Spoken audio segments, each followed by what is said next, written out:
Hello, कक्षा 12वीं लेखाशास्त्र में हम लोग अंश पूंजी का लेखांकन पढ़ रहे हैं और आज उसका 22वां और 23वां प्रश्न देखेंगे। अग्रिम याचना एवं उन पर ब्याज। सबसे पहले हम लोग क्वेश्चन 22 देखते हैं। एक कंपनी ने 10 रुपये वाले 40,000 अंश निर्गमित किए। आवेदन पर 3 रुपया देना है, 4 रुपया आवंटन पर और शेष अंतिम याचना पर। तो इसको हमेशा हमको निकालना पड़ता है। देखिए, 10 रुपये का एक शेयर है, 3 रुपया आवेदन में है और 4 रुपया आवंटन में है और शेष प्रथम याचना में है। तो ये देखिए, 4 और 3 7 हुआ है हमारा शेयर 10 रुपये का। तो 4 3 7 हुआ, तो 3 रुपया जो है वो प्रथम याचना पे होगा। इसको हमको निकालना पड़ता है। उसके बाद एक नया चीज़ है यहाँ, अरुण जिसके पास 400 अंश हैं, उसने आवंटन पर ही याचना राशि का भुगतान कर दिया। तो पंजी प्रविष्टि कीजिए। तो सबसे पहले हम लोग एक छोटा सा वर्किंग नोट्स बनाएंगे, जैसे हर सवाल में बनाते हैं कि हमको 40,000 अंश हमने निर्गमित किया। आवेदन में कितना मिलेगा? 3 रुपये के हिसाब से 1,20,000। आवंटन में कितना मिलेगा? 4 रुपये के हिसाब से 1,60,000। और साथ साथ एक अंशधारक ने आवंटन के साथ ही याचना का भी भुगतान कर दिया, जिसके पास 400 शेयर थे। तो मतलब याचना का राशि भी हमको आवंटन के समय मिल गया। तो इसको भी हम लोग को अग्रिम याचना बोलेंगे इसको। तो 400 गुणित 3 बराबर 1,200 रुपया। तो कुल मिला के 1,61,200 रुपया हमको आवंटन में मिलेगा। अब याचना में है 3 रुपया, तो 40,000 के हिसाब से 1,20,000 हमको मिलना चाहिए, लेकिन 1,200 रुपया हमको पहले ही मिल चुका है।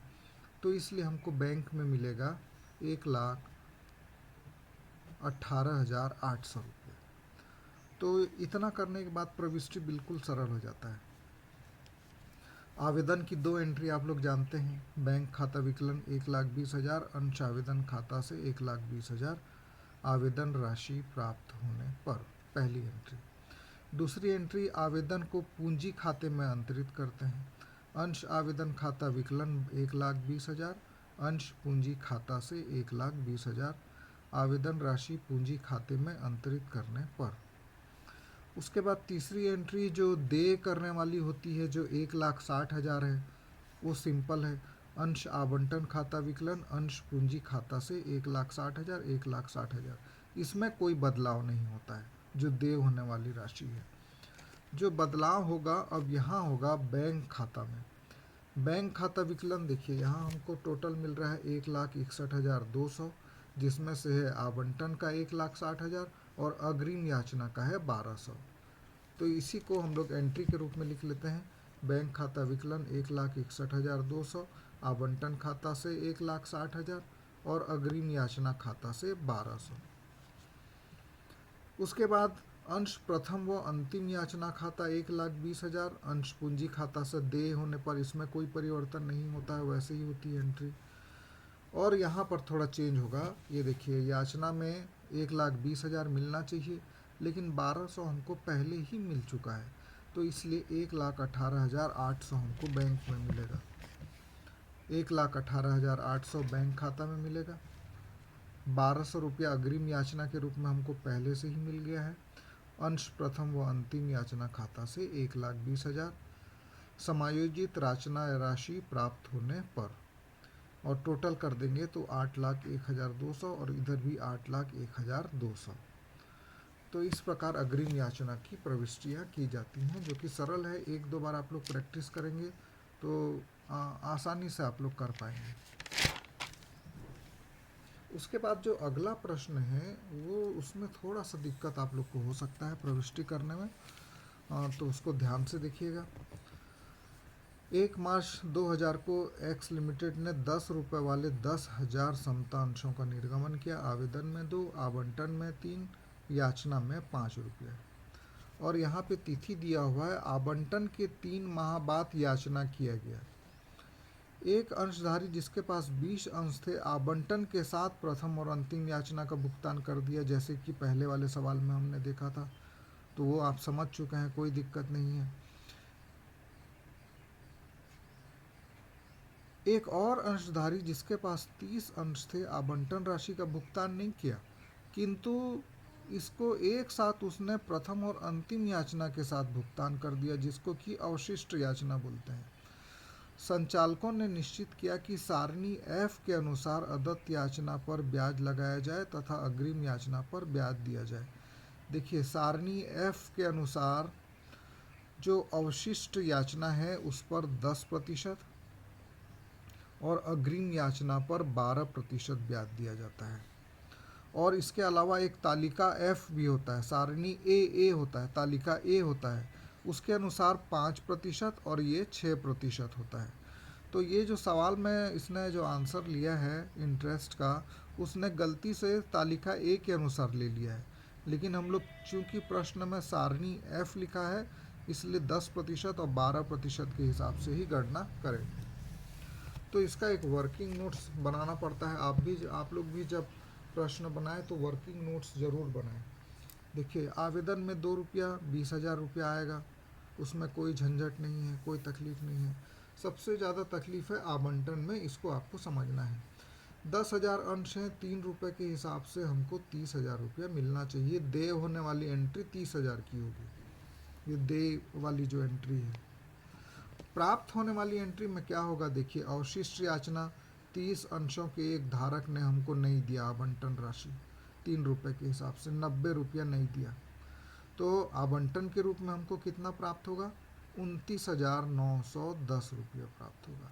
और साथ ही एक ने हमको 5 रुपये के हिसाब से अग्रिम याचना दे दिया 20 शेयर वाले ने, तो हमको 100 रुपया अग्रिम याचना का भी मिल गया है। तो इसको जोड़ देंगे तो हमको बैंक में कुल मिलेगा 30,110। पहले ये दो एंट्री को हम लोग कर लेते हैं। देखिए, बैंक खाता विकलन 20,000 आवेदन खाता विकलन पूंजी खाता से पूंजी खाते में अंतरित करने पर, यहाँ पे कोई दिक्कत नहीं है। तीसरी जो प्रविष्टि है देय होने वाली, उसमें कोई दिक्कत नहीं है। समता अंश आवंटन खाता विकलन 30,000, समता अंश पूंजी खाता से 30,000। अब यहाँ पे देखिए, बैंक खाता विकलन 30,010 रुपया, आवंटन खाता से 29,910, अग्रिम याचना खाता से 100 रुपया। इसको हम लोगों ने यहाँ वर्किंग नोट्स में बनाया है। हमको मिल रहा है, देखिए 30,000 मिलना था, 90 वाले ने नहीं दिया, तो हमको कुल मिलेगा आवंटन में कितना, 29,910। और एक अग्रिम याचना कर दिया उसने 100 रुपया, याचना का भी राशि आवंटन में दे दिया। तो इस प्रकार से 30,010 रुपया हमको बैंक में मिलेगा, जिसमें से आवंटन खाता का होगा 29,910 और याचना खाता का होगा 100 रुपया। उसके बाद याचना में क्या होगा, देय होने वाली एंट्री तो वही रहेगी, उसमें कोई परिवर्तन नहीं होता।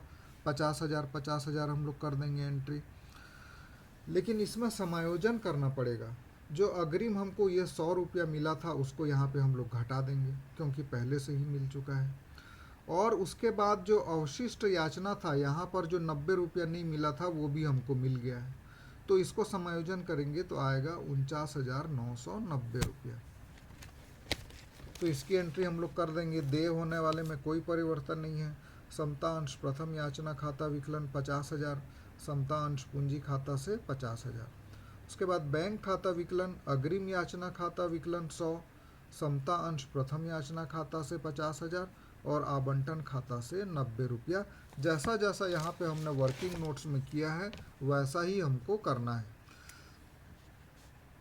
बैंक में मिलेगा 49,990, 100 रुपया हमको पहले से मिल चुका है, ये दोनों डेबिट हो जाएगा।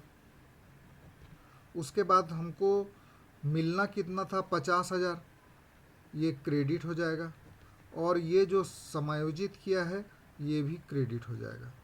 तो ये दोनों डेबिट हो जाएगा और ये दोनों क्रेडिट हो जाएगा। उसके बाद यहाँ पे हम लोग ब्याज की गणना देखेंगे। तालिका एफ के अनुसार 10% ब्याज लिया जाता है अग्रिम याचना पर और 12% अवशिष्ट याचना पर ब्याज लिया जाता है और अग्रिम याचना पर 12% ब्याज दिया जाता है। तो चूंकि 3 महीने का ही अंतर है आवंटन और याचना में, इसलिए 3 महीने का ही इंटरेस्ट निकालेंगे। 90 × 10/100 × 3/12, 2 रुपया 25 हो जाएगा अवशिष्ट याचना में और अग्रिम याचना में हो जाएगा 3 रुपया। 100 गुणित 12/100 गुणित 3/12। ये कैलकुलेशन तो आप लोग जानते हैं, ज़्यादा डिटेल में समझाने की ज़रूरत नहीं है। तो इसकी हम लोग प्रविष्टि कर लेंगे। अग्रिम याचना पर ब्याज खाता विकलन बैंक खाता से, अग्रिम याचना पर ब्याज हमको देना पड़ता है इसलिए बैंक खाता से, और अवशिष्ट याचना में ब्याज हमको मिलता है तो बैंक खाता विकलन हो जाएगा अवशिष्ट याचना पर ब्याज खाता से 2 रुपये 25 पैसे या 3 रुपये। तो इस प्रकार से अग्रिम याचना और अवशिष्ट याचना पर ब्याज की गणना की जाती है।